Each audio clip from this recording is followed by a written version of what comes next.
Hi folks, Canadian Prepper here. So today it's an honor to have on the channel 6 different female YouTubers who all practice emergency preparedness and survivalism to varying levels, and they're going to be answering all manner of questions regarding prepping and survivalism. So let's get to it.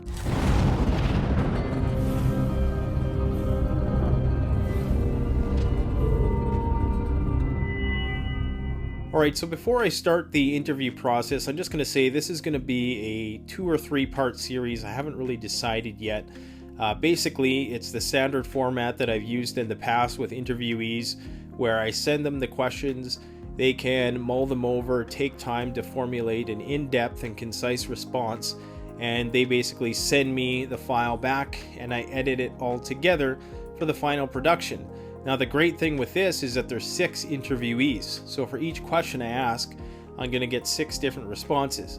Now I've already had the luxury of reviewing all the responses and they're incredibly insightful, and I would encourage you to go and subscribe to all these channels. I'm going to try to make it as easy as possible throughout the course of this 2 or 3 part series.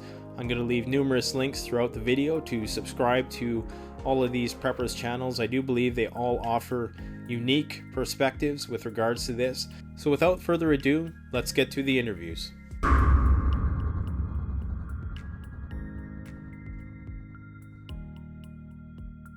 In your opinion, how do female preppers differ from male preppers? I feel like men come at things from a physical and a self-defense angle, and most of the women that I know came to prepping because they had a child that was sick or they themselves had health problems.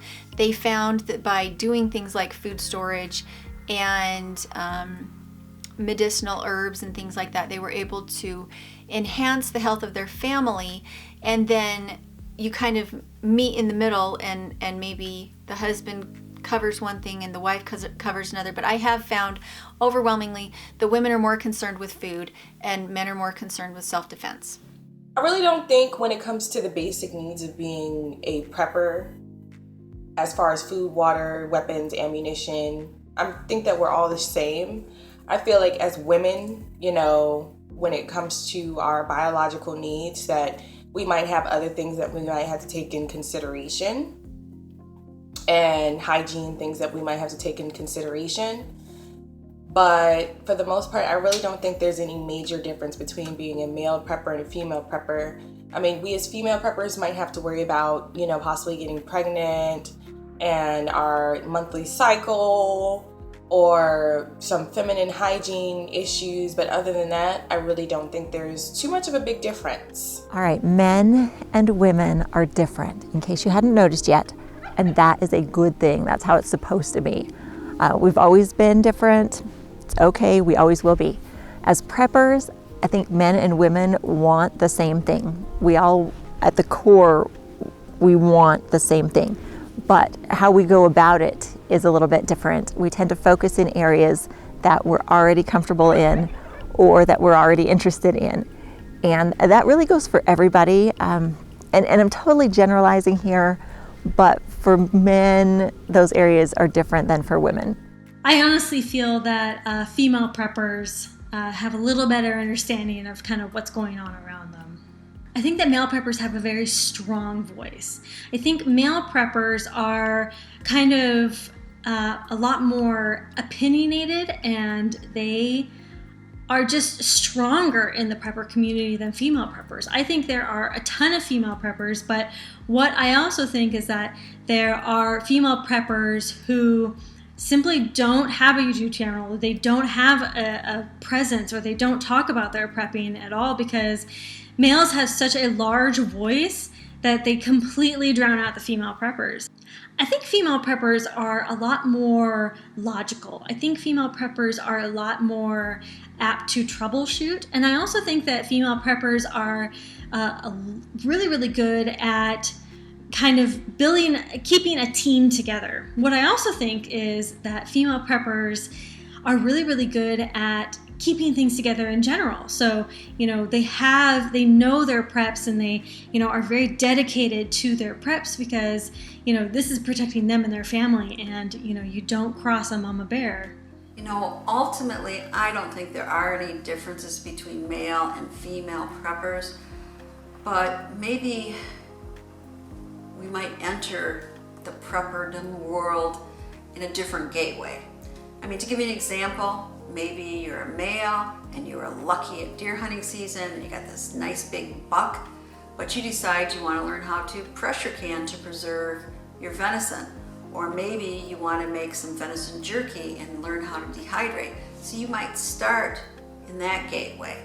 And females might, well, you know what, I can't talk for all females, I'll just talk for myself. For me, I was big into organic gardening.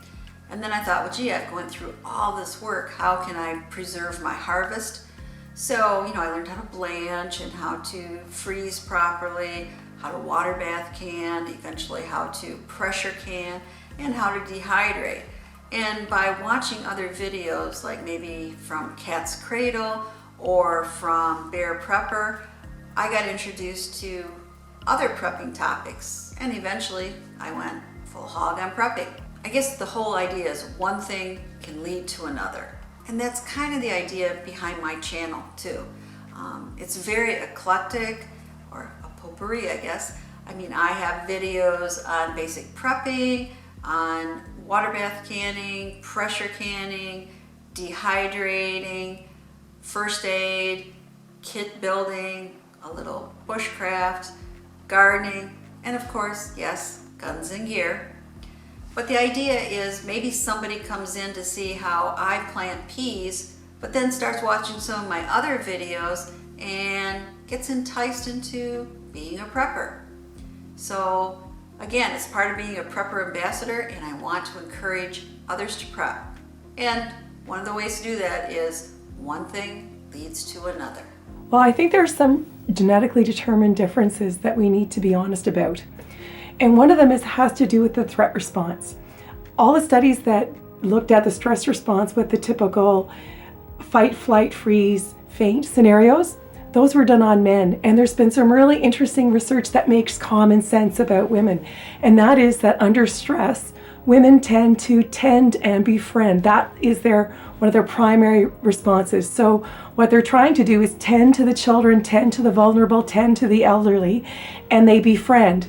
They form social networks as a way of protecting and defending the family. So it's not that women don't want to achieve the same goal, it's how they go about it. And for men, it really can be that fight, flight, freeze, and faint scenario. Now, there have been differences in terms of roles that have been culturally determined, but I think that if things were really to fall apart, you would see us fall back into more of our genetically determined roles because they make a lot of sense. In order for children to survive, they have to have a protective adult nearby. Same thing with the really infirm, with the elderly. So someone needs to take care of those children. They can't be off hunting and gathering. They have to have work that they can do with the children nearby. And you're not going to take babies and children out around predators that potentially could kill or injure them. That makes no sense. So things like farming and cooking and cleaning and all those domestic activities, those make a lot of sense in terms of survival. So if you have someone whose job is to look after the vulnerable and the infirm, and they can do these other duties because they're close to the home, then it frees up another person in the family to go do the protect and the defend, to provide, to gather resources, to bring things back. And I don't think that's sexist at all. I think that in our society, we have professionalized everything out, including nursing. Up until 150 years ago, a nurse was someone in your family. And almost every single thing that we've done, because we've had this luxury of so much time, where we haven't had to use all of our daily time to get our food and our clothing and our housing, we've had the luxury of being able to do things that are interesting and different.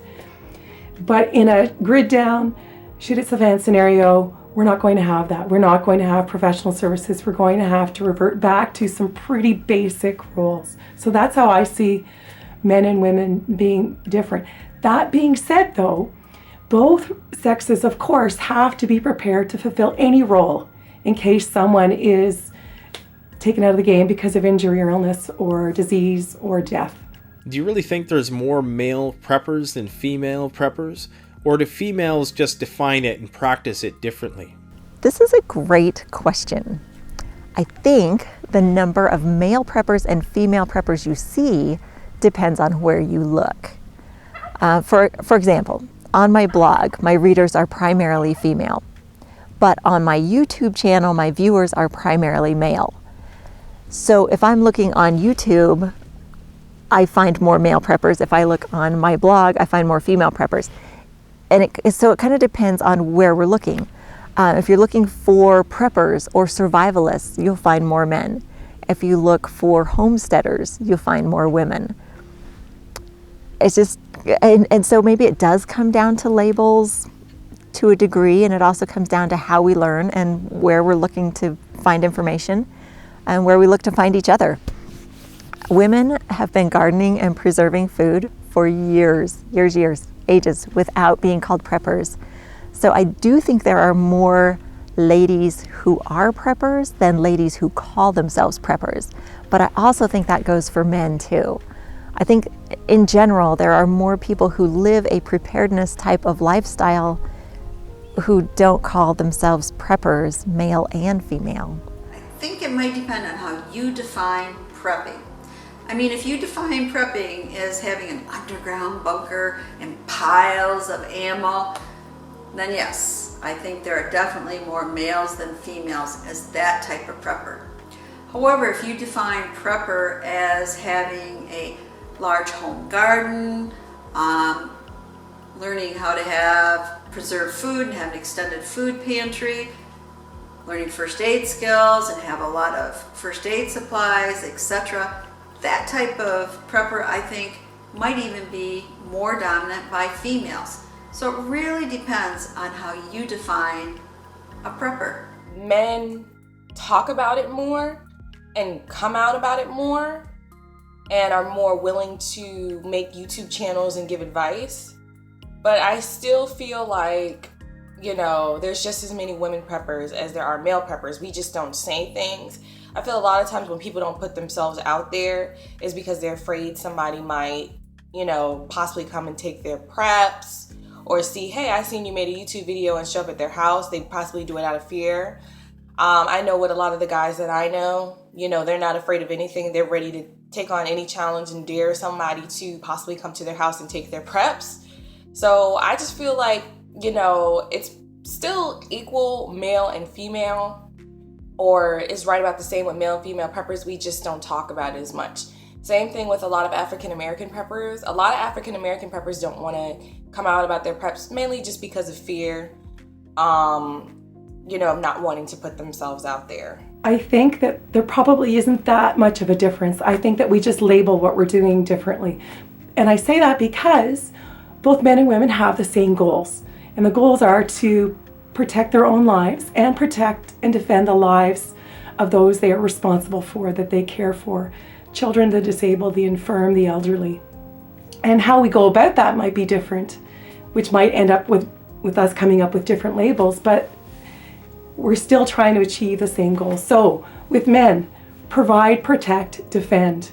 So a lot of prepping makes sense from a male's perspective. You want to make sure that there is enough food and water and necessities of life. You want to make sure that security is taken care of, that defend. Now a female, from her perspective, the male brings in a lot of resources. And so she can use the food and the water and the clothing to take care of those who are within her immediate sphere, that tend and befriend. And I think it can cross over so easily into terminology like we're just prepared for a rainy day. You never know when something might happen. There's going to be good days, there are going to be bad days. Right? There's all kinds of sayings in our culture that go back for centuries, which are really preparedness statements. So I don't think there's a huge difference. I'm not certain that there are more male preppers than female preppers. I just think that male preppers have a larger voice in the prepper community. I think that male preppers label themselves as a prepper and will show that very visually and all the time. And I think female preppers can kind of get mixed up in not labeling themselves as a prepper, but they are. So I'm not certain there are more male preppers or more female preppers even, but there has been a trend lately of more female preppers kind of coming out of the woodworks, and I love it. So I hope more female preppers do make a larger appearance in the community. Prepping, I guess I would have to say that what I don't like is the word prepping. Prepping to me sounds like something you're looking far in the future, but you're paying for now. And to me, prepping is more about self-reliance. I really like to not be dependent on that dollar. I really like to know that if I didn't want to work anymore, I had enough money to meet the things I absolutely had to have money for, but that then I could use my original thought and my just grit to go out and find ways to not be paying money in order to get the same quality of life for my family. So for me, it's that I like to buy cheap. I like to buy food storage so that I can make things from scratch and we have better health. Because we have better health, we don't have to go to doctors, so we're not spending money on medical stuff. So for me, it all swirls around making and creating what you can in your own home so that you don't have to worry if there was ever kind of a depression again. And that's kind of my take on it. What is your greatest fear in a proverbial SHTF situation? Well, I think my greatest fear is that I'm a parent of 2 small children and not being able to provide and take care of my children and protect my children, provided that, I do have male family members and I do have a support system. But as far as defense, but as far as like making sure I have enough food or making sure that my kids' medical needs are met, that's my biggest concern. But I mean, I know some women have concerns about, possibly being raped in a shit hit the fan situation. That's not too much of my concern because I'm good on the defense. It's just more so of, making sure my children are fed and taken care of and that nobody tries to harm them. Honestly, my greatest fear in an SHTF situation would be other people. The whole dynamic of people changes. Everything changes. I mean, not just, now we have to figure out long-term food, now we have to figure out long-term water. All that stuff can be easily figured out. Humans are meant to survive. Humans are meant to be survivors in general. So our natural instincts will kick in, but really my greatest fear is other people and, dealing with them and having to be, either come together as a community or have it all fall apart. It's just going to be a very, very rocky start. If it were an actual SHTF situation, there's going to be a lot of people that are not going to want to get on board right away. So there's going to be a lot of conflict right away, I believe. It would be very difficult not to be able to communicate with a loved one, not to know if they were okay, if they were hurt, or even if they were still alive. And of course, it would be just devastating to have a loved one die, especially a child or a grandchild, and even more especially if it was because of something I didn't prepare for. I think that would be very difficult and difficult to go on living. My greatest fear would be something of an environmental problem, crisis, because it spreads. It doesn't have to have a carrier. It would be there, and because of the nature of toxic GIC, it would be something that would not be up to you anymore to be able to take care of. And so for me and my family, I try really hard to eliminate things from our life that could cause us toxic overload. We try to eat very clean. We don't use pesticides on our property, and we eat very, very basic food rather than packaged food. Everything is cooked from scratch. And because of this, I feel like keeping our toxic load down eliminates a lot of the fear that we would need to have of things like cancer that would require medical attention. We would much rather be independent from that kind of thing. My greatest fear in an emergency situation is not having my family together. If my kids are at school or my husband's at work, honestly, I told you the ages of my kids. They're all over the place. they're not always home, and that is a concern to me, that something will happen and we won't be in the same place, just because we rarely are in the same place. Unless we're all sleeping, we're not usually all in the same place at the same time. So that is a concern for me. There is a plan for that, and I actually just recently did a video on my YouTube channel about 7 tips to keep your family together in an emergency, because it is such a big concern to me, having my family together. That really is my greatest fear. There's lots of things to be afraid of, lots of concerns that you could have. Mine just boils down to having the people around me that I love. My greatest fear in a shit hits the fan situation where there is widespread loss of electricity and widespread limited or no access to advanced medical care like hospitals is that we're going to see very healthy pregnant women die in childbirth and die after childbirth, and very healthy babies die in childbirth and after childbirth, and in large numbers. And it's going to happen for a couple of reasons. One of the reasons is, in our society, we have very limited resilience around this area. We have professionalized everything. Yes, there are some midwives in our community and some doulas, but the numbers are teeny tiny. Midwives do half of their births in hospitals. So we are used to having obstetricians and gynecologists who can take over and do emergency surgery. We're used to having a NICU where you can take a baby that is struggling after it's born and be monitored very carefully and given intensive support. We're used to that, and these babies then do well. We're used to, if a baby gets stuck in a woman's birth canal, we're used to emergency C-sections. So in the absence of all that, you're going to have women with great need, but no one who's able to offer the help. And it's going to be even worse than just not having advanced medical care. I think we're going to be flipped back to the pre-Civil War era in terms of medical care, because we're not even going to have people with the skills that they had in the 1940s or the 1950s, right? That generation is gone. So without technology and without the current medications and without ORs, we don't have the knowledge in our communities to make up any difference. And I think what that's going to do is it is going to profoundly affect our communities, because having children is so much part of who we are, having families. It's why we prepare. It's why we prepare. And the devastation that that will bring in terms of the survivors is huge, whether it's PTSD, whether it's grief, whether it's hopelessness, whether it's loss, whether it's detachment. There are all kinds of things that go along with those kinds of shocking traumas. And it won't be interesting like watching a horror movie at all.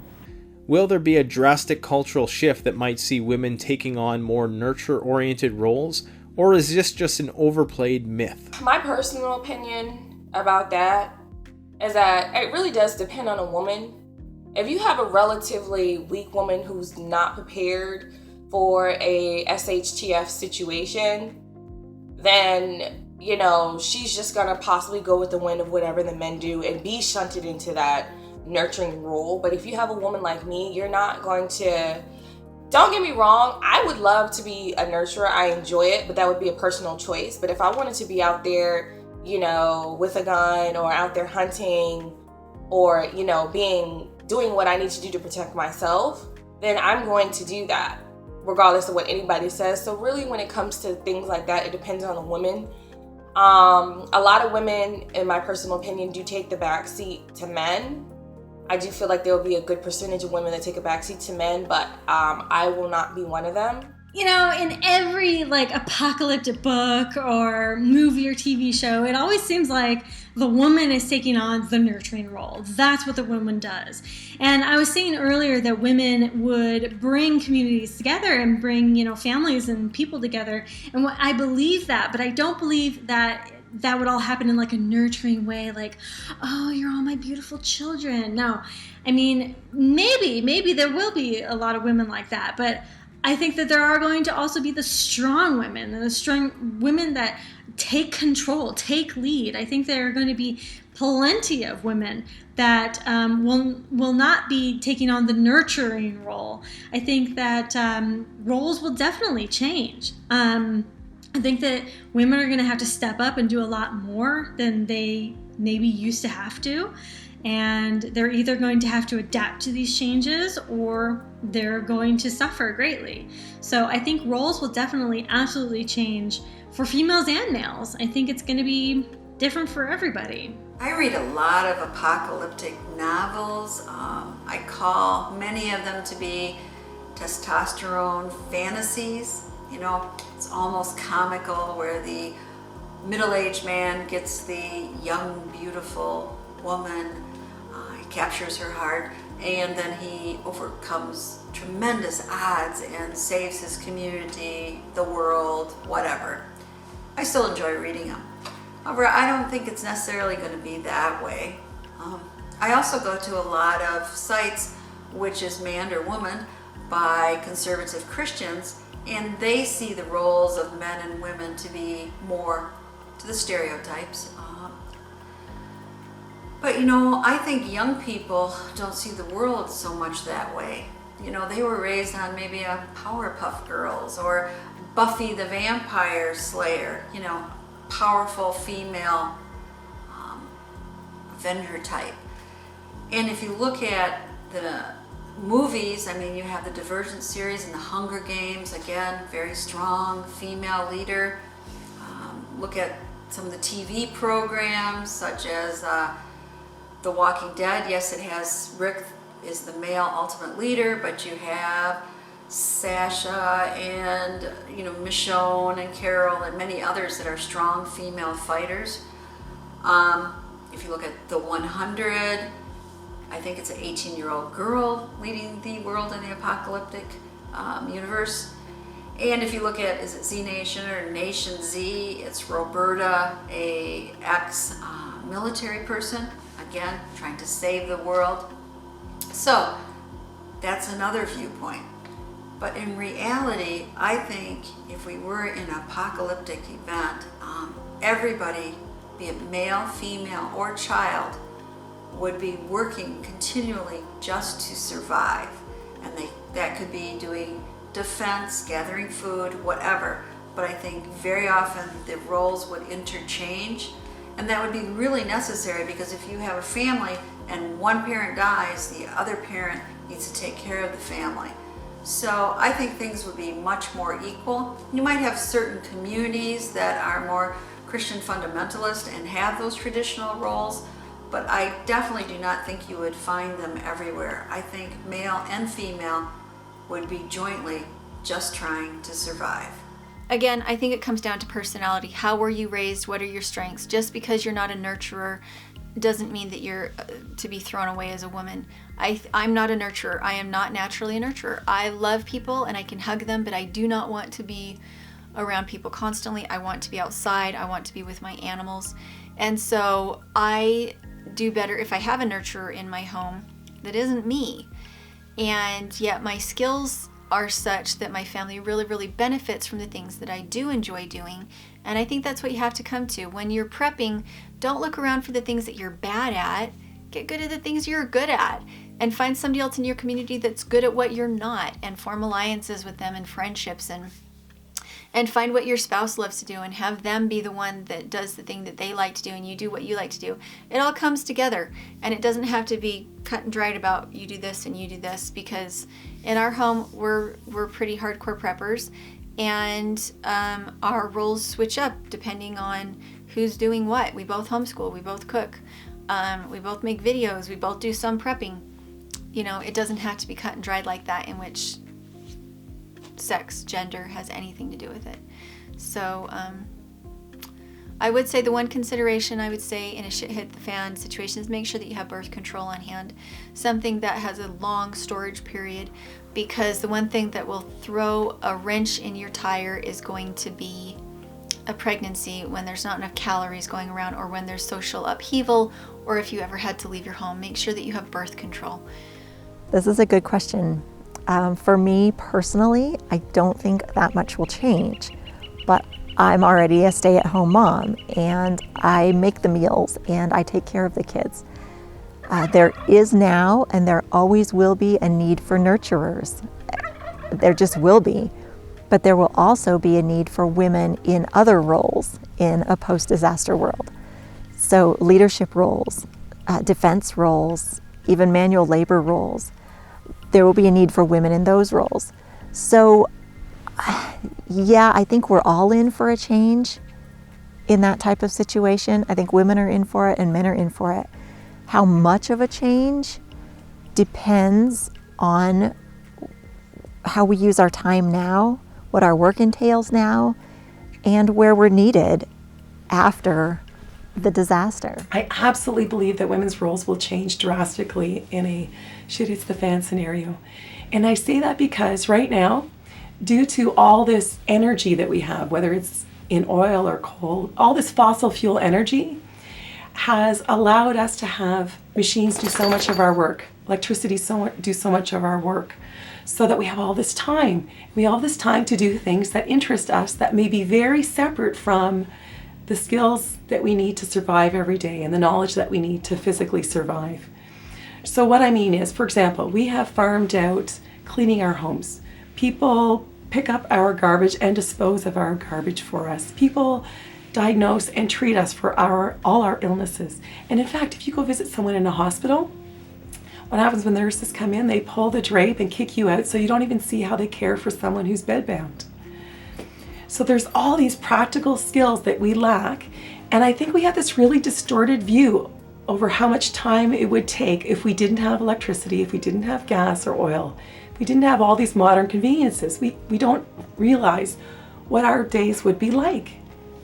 So for example, women who work during the day, they're used to getting up, making a quick breakfast using either a microwave or turning on the stove. Yeah, no chopping wood involved here, right?